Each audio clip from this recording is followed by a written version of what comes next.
গাজায় চলমান অভিযানের মধ্যেই আবারও ইসরায়েলকে বোমা সরবরাহ শুরু করতে দেওয়া যাচ্ছে যুক্তরাষ্ট্র। ৫০০ পাউন্ডের এসব বোমা খুব শীঘ্রই পাঠানো হবে ইসরায়েলে। মে মাস থেকে তেল আবিবকে ২০০০ পাউন্ডের বোমা সরবরাহ বন্ধ রেখেছিল ওয়াশিংটন। অভিযোগ ছিল রাফা অভিযানে ব্যবহৃত হচ্ছে এসব মরণাস্ত্র। সিলন ফ্যামিলি ব্লেন্ডের কড়ালিকার আর সতেজ স্বাদের পারফেক্ট ব্লেন্ডে স্বপ্নেরা মেলুক টানা।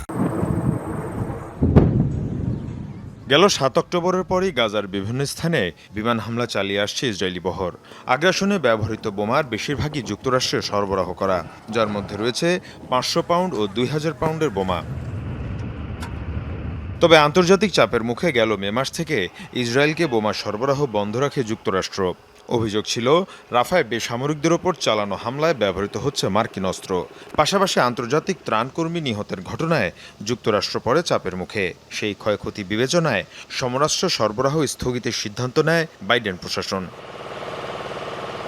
তবে মার্কিন কর্মকর্তাদের বরাত দিয়ে বার্তা সংস্থা রয়টার্স বলছে, আবারও ইসরায়েলকে ৫০০ পাউন্ডের বোমা পাঠাচ্ছে যুক্তরাষ্ট্র। এছাড়া অতীতে পাঠানো ২০০০ পাউন্ডের বোমার চালানো ছিল ৫০০ পাউন্ডের বোমার বাক্স। বোমা সরবরাহ স্থগিত করায় আটকে যায় কম ক্ষমতা সম্পন্ন অস্ত্র, সেগুলোই আবারও পাঠাবে বাইডেন প্রশাসন। এসব বোমা ২০ মিটার এলাকার মধ্যে ব্যাপক ধ্বংসযজ্ঞ চালাতে পারে। এখন পর্যন্ত ইসরায়েলকে ২০০০ পাউন্ডের প্রায় ১৪,০০০ বোমা সরবরাহ করেছে যুক্তরাষ্ট্র, আর ৫০০ পাউন্ডের বোমা দেওয়া হয়েছে ৬,৫০০।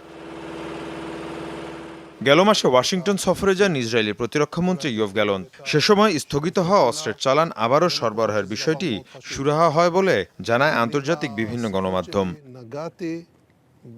মীর মুশফিকা হাসান, যমুনা নিউজ।